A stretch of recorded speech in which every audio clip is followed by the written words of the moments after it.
noqdo kuwani waa la qabtay ninkan marka maxaa loogu diray meesha iyo dadkan ninka baroor ku quuri waayay inaad ku dul baroorato meydkaaga ee yiri aniga ay dhibaysa iyo kursigayga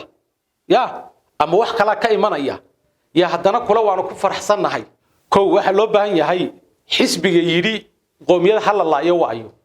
sheekha yiri masaajidka laguma dukan karo waayo cida tiri shacab halalaayo waayo ma jiro waa marmarsiyaday haddaan idin sheego midabka masaajidka intuu galay wax duubaya maad garateen horta Soomaaliyeed 3 sano baan idin sheegayaa midabkaasi markuu xukuumadani marka midabka ay leedahay maad garateen mise waad garan weydeen ma gowsa beesheen annaga idin sheegayna bismillaahir rahmaanir rahiim ugu horreyn waxaan halka salaamayaa shacabka Soomaalida ku salaamayno salaanta islaamka bacda salaan waxaan halkan ka soo gudbinayaa laba mowduuc kan ugu horeeya dacdadii 25 October ka dhacday reportka garoonka Wiilwaal ee magaalada Jigjiga ee Faasha Xumayd wixii dhacay 25 ilaa shalay oo ahayd 29 inta u dhaxaysay dhacdooyinkii isbedbedelayay hadaladii dhaxdhaxaadka ahaa kuwii xaggan xag jirka xumaa ee Faasha xumaa ilaa markii ugu dambeeyay ay xub dhacsatay oo gal baxsatayba oo hanjabaad isu bedeshay inagoon wali tacsidii ka bixin oo wali sharciiba la laabin intaas oo dhan waan isku qabanaynaa ilaa banaan bixi wixii dhacay dadkii la xidhxidhay hal mowduuc iskaga dhigaynaa mowduuca kale wuxuu noqonayaa wada hadalka Itoobiya iyo TPLF u dhaxeeya iyo waxa laga sadaalin karo inta ka horeysa laakiin waxaan idin sheegay hadda kadib mowduucyadeena waxaan ka dhigaynaa joogto geesa badane hadda kadib waxaad kala soconaysaan page-kaygii bacdama mataqaan ciwaankayga caadiga ah uu buuxsamay dad badan marka waxaan sameeyay page marka kaasaad follow dhahaysaan waxa kale oo kala socon kartaa YouTube-ki geesa badanna dib baan u kicinaynaa dhinacan erarka sako marka labadaba waad kala socon karaysaan page-ka Siraaj Aadan follow baad dhahaysaan YouTube-ka geesa badan oo hadda ku jiri jireen isagana dib baan yaan u hagaajin waad kala socon karaysaan inta ka horeysa laakiin waxaan idin sheegay inaad la socotaan xukuumadda balnad marxaati ka ahaataan muddo yar qoraalkeena iyo hadalladeena inay u dulqaataan iyagoo xeerinaya xorriyadul qowlka ay sheegayaan ee afka hadduu wax ka jiro dimuqraadiyadda ay sheegayaan ee afka hadduu wax ka jiro sharciga ay dhigteen hadduu wax ka jiro inay u dulqaataan qoraalada iyo hadalladaas oo xaqiiq kaliya ah buunbuunin ayna ku jirin kaliya dhaliil ah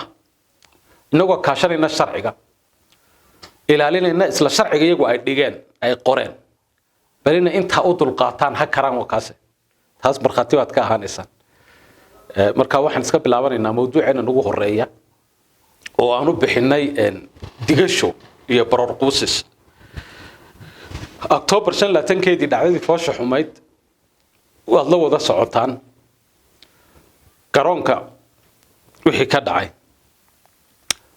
meelahan civil aviation-ku inta badan ba marka laga soo tago xarunta madaxtooyada ay Itoobiya looga taliyay Abiy uu fariisto meesha la is oran karo waa abri ee soo raacda waa garoonkii noocaas ah wixii ka dhacay waad arkaysaan dhacdadii Faasha Xumayd xukuumaddu maxay ka tiri dadku maxay ka yiraahdeen halkay ku dambeysay marka ugu dambaysa afar cisho gudahood maxaa dhacay October 25 dhacdadii Faasha Xumayd baa dhacday xildhibaanka lagu dilay xildhibaanka kale lagu toogtay gabdhaha kale lagu toogtay dhacdadii noocaas ahayd baa dhacday xukuumaddu way kala hadashay boolisku wuxuu yiri waad ogtiin komishnarka booliska iyo ku-xigeenkiisu waxay yiraahdeen waad ka warqabtaan hoggaanka nabadgelyada ku-xigeenkiisna wuu hadlay waad ka warqabtaan kuwa kale way hadleen madaxweynuhu qoraal buu soo dhigay isaguna isku dhex jira waad ka warqabtaan waxa soo dhan maxay ku dambeysay hadana 25 dhacdadii bay nagu dhacday 26 waxay ahayd maalintii dadku ay isu soo baxeen isu soo bax karana ma ahayne sida caadiga meel marka geeri ka dhacdo dadku way yimaadaan marka dadka cadhadu inay ku cabiraan bay noqotay in yiraahdaan meydkana laga ma qaadayo ilaa in loo dilo gacan ku dhiglihi xaq buu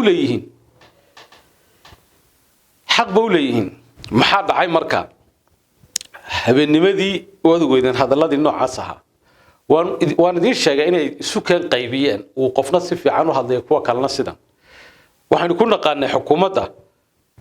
kolba madaxweynuhu sidoo u socdaa loo socdaa hadduu si fiican u hadlo si fiican buu hadlayaan hadduu si xun u hadlana si xun buu hadlayaan halkan waa la isu keen kala qaybiyay waxa la idinkuna sida u hadlo Itoobiya qanciye iyo dadka kale sida xun u hadlo waxa ma dhicin dhaha anaguna dadkan yiri dejino taas isu keen kala qaybiyaan waxay soo socotaba haddana kolba wax la inoo sheegay garaantu halkii ku dambeysay meesha waxa ka dhacay waxaanu qiyaasi karna maaha wax lagu macneeyay ma jiro dadkii geerida yimid waxay dalbanayeen gacan ku dhiglihii loo dilo meed kale loo daayo maxaa loogu dul qaadan kari waayay marka ay leeyihiin waanu ku faraxsanahay in dadku shucuurtooda ay muujiyaan waa dimuqraadiyad dadkii ma daayeen waayahay miina soo weerarin ninka baroor ku quuri waayay inaad ku dul baroorato meedkaaga ee yiri aniga ay dhibaysaa iyo kursigayga ya ama wax kala ka imanaya ya haddana kula waanu ku faraxsanahay maxay dadku sameeyeen meel bay iska taagnaa way barooranayeen waa la weeraray waayahay markaa dimuqraadiyadda la sheegay sawtaa la burburiye ma xagee jirtaa waa kii dadkii la weeraray dad ba imika ilaa hadda u xidhan dhalinyar baa u xidhan waxaad weedeen baa ka dhacay gabadh kale xildhibaanada ku dhaawacantay oo Aasiya Cabdi Fataax leeyahay dhexdooda laga soo doorto wiil kale waxa ku dhaawacmay la yiraahdo ayaan oo ka shaqeynayay warbaahinta shakaal dad kale oo ma taqaana dhibaato gaadhay baa jirta haddana xaggan waxa lagu qorayaa waxay noo tahay sharaf maxaad u weerartay waayahay waxa loo golaan kari waa ilaa 9kii galabnimo inay dadku iska baroortaan marka waxaan ku sheegayaa wajiyada faraha badan hadaynaan garanin 3 sano baan idin baraynaa waa inaad kala garataan way soo socotay meedkii xog baa lagu qaatay waa la aasay bacdama uu arkayeen meedku intuu yaallo in dadku baroortaadii baa la dhageysan kari laayahay marka waxay yiraahdeen ma dhageysan kareyna baroortooda iyo sawaxankooda waa inta soo sii ballaarato inaga gaadha waa lagu soo weeraray meedku xog baa lagu qaatay waa la aasay hadal kale waxay yiraahdeen haddana qof kale waxay la xidhiidhaan meel kale la xidhiidhaan hogaanka nabadgelyada ku xogaanku wuxuu yiri dil bareeda dhacay waa runtii inta badan Itoobiya hadda aragto marka mas'uulka loo garaabo waa markuu runta sheego hadda runtii weeyaan hadduu arintii dhacdadii been ka sheego keligii baa la yiri marka adigu ka sheeg run waa keligii inta kale oo dhan marka qaab kale wada dhigeen waxay u soo warwareegtaan ba marka dambe maxay ku dambeysay hanjabaad bay ku dambeysay ya hanjabaad bay ku dambeysay waxyaabaha la yaab kale waxa kamid ah marka dadka dhiban ee la dilay inay iska baroortaan oo qof la dilay wuxuu doono dhihi hadal xun buu dhihi وعيتم هدو دونو وشعب شعب كدولدو هدو دول قادم ويدو iyo baroortooda say ku matali kartaa marka waxa dhacayaan waad ogtiin waxay soo wareegaysataba kolba ay wax yiraahdaan kol federaalka aan ka mid noqonna dhaha waayahay hadallo fiican baa halka ku jira oo badan laakiin dhowr kale oo qofka asalba hadalkiisa iyo qoraalkiisa inaad u garoodo iyo inaad buriso labada mid baad leedahay marka qaar waa loo garaabay qaarna waan burinaynaa waxaan burinaynaa kuwa oranaya calaamad dimuqraadiyadeed weeyaan isbedel bay muujinaysaa ma muujinayso dadkii baroonay wada dul qaadan weyday waad burburisay haddana iyagii baad u hanjabtay mar dambe wuxuu yidhi dad kale federaalku naga baxaan anagu doorta federaal naga baxan baan dhihin cadaalad heshan baan nidhi laakiin dadku shacabkii waxay doonaan bay oran karaan sharciga ma yaqaanaan iyagu cad fadaysan waxay doonaan bay oran karaan dhibaato geysan karaan haday doonaan nin la dilay Soomaalidu waxay tiraahdaa mar meesha haduu dhibaato ay timaado wax kale oo la xiriirinayo ma jiro marka federaalka aan ka mid noqono awal ma inaan ka mid ahayn adiga ku doodaya waa la doortay oo waalidin matala marka federaalka 30 sano ay wali leedahay ka mid noqono waa maxay adiga la isbedel baan keenaya federaalka wali ka mid midnihin miya mid kale ma shacabka ay tahay federaalka inay xuquuq u raadiyaan mise adiga lagu wakiishay federaalka aan ka mid noqono dhaha yey tahay waayahay federaalka adiga ba ka mid ah soo idinkii lahaa xisbi waxa la sameeyay hal mida oo awal ma taqaana agaarkii waanu ka baxnay hal xisbi baanu noqonay kor baanu fadhiisanay kursigu koreey baanu fadhinaa haddaad awoodi kari weydaan marka stiil aad leedin federaalka aan ka mid noqono shacabka iyo noo dhaha marka maxaa tiin idinku yaa la idin wakiishay maxaatiin halka wax ka soo baxaysa inaydan waxba ahayn waxa ka dambeeyay soo socotay markaa in shalay hanjabaad si cadadka loogu hanjabo koow waxa loo baahan yahay xisbiga yiri qoomiyada hal laayo waayo sheekha yiri masaajidka lagu ma dukan karo waayo cida tiri shacab hal laayo waayo ma jiro waa marmarsiyaday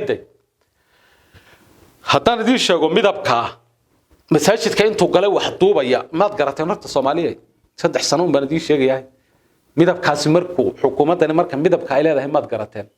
mise waad garan weydeen ma gowsa beesheen annaga idin sheegayna midabka markay leeyihiin waxa weeyaan ma garan karaysaan maalinimada jimcihii masaajidada oo dhan waxa la filayay in dhacdada foosh xun ay ka hadlaan dad baa loo diray marka oo leeydi noo soo duuba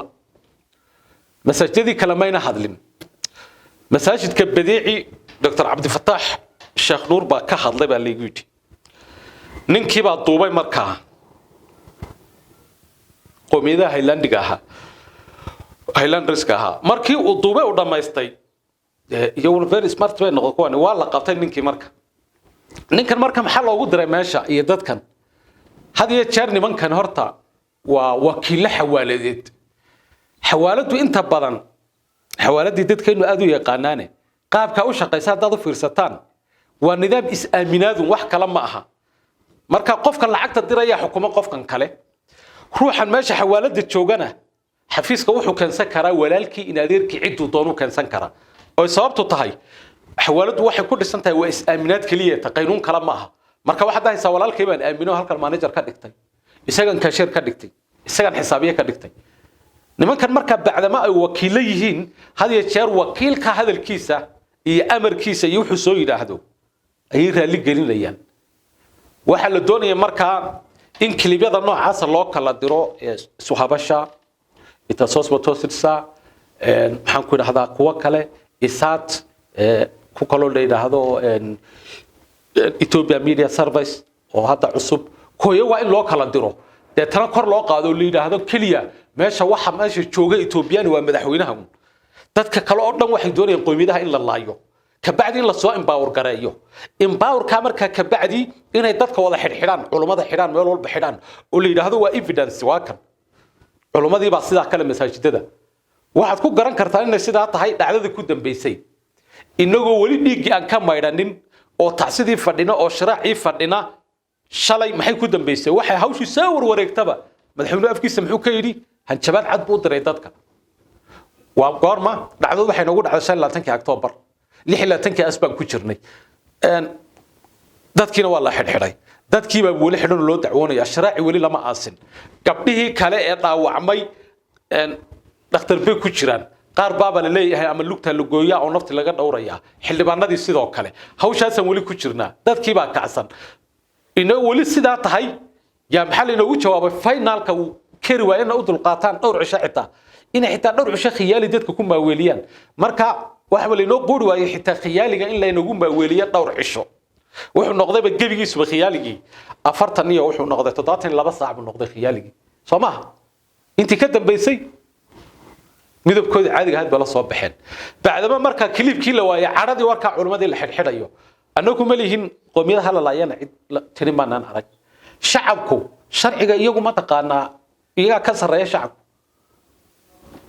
haday caroodaan oo yiraahdaan qoomiyada hal laayo anagu maanaan maqal shakhsiga laba haday hadlaan dib male meel la laayay ninkii soo kan adigu ilaalinaysa haysata maaha ma cid baa la laayay dukaankeen la burburiyay halkeen la weeraray halkeen ilaha ku tukanina ninka xooga badan markuu garta leeyahay marmarsiyo doonayo miisku kugu hayn kugu dhufan ya marka ninkii marmarsiyadu wuxuu soo socdaba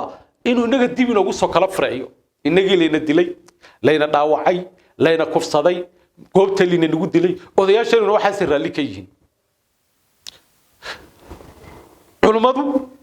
inta masaajidka ka hadlaysa meena inta kalena waxa way raali ka tahay anagu malihin dad hal laayana malihin dukama hal boobana malihin laakiin dadku haday dalbadeen iyadoo la aasin gabadha in cadaalad la helo ama ay dhawaaqan idinku wax idin goynayeen oo club loolami lahaa oo waxbaad maanta isbedel barka keen lahayn wax dadku ay u qabsoomi karaan marka hadaa idinku kursiga fadhiya oo shacabka eedeynaysan oo hadana ka rabtaan shacabku inay yiraahdaan federaalka ka mid noqono oo ciidamada saraakiil ay jarana shacabku ku taxaan idinku maxaa tiin markaa meesha waxaad u fadhidaan muxuu yahay waxaan oo dhan marka la isku dardaro meeshan wakiilo ayaa jooga wakiiladaasi waxay meeshan u joogaan inaga dhibkeena inay fuliyaan dhulkeena naga qaatay inay fuliyaan dulmigeena inay fuliyaan inay isku keen dheereeyaan abaadkeena wax u goynaya abaadka inuu cabaadayna wax u goynaya baroorteena wax u goynaysa marka waxa loo baahan yahay waan sheegay maalintii horena maxaad malayn lahaydeen maanta haday marmarsiye helaan oo dhibaato ay dhici lahayd qofna dibadda inagama taagnaadeen imikana xuquuqaheena si nabadgelyo baynu u raadsanaynaa sharciga iyagu ma ilaalinayaan inaga ilaalinayaan sharciga sheeganayaan iyagu afka ka sheeganayaan waayo dibna maynaan sameeynin cidna waxa maynaan u diranin marxad kaliya loo baahan yahay in midabadooda kala duwan aynu baranno marka mawduucana halkaas ku soo gabagabeynaya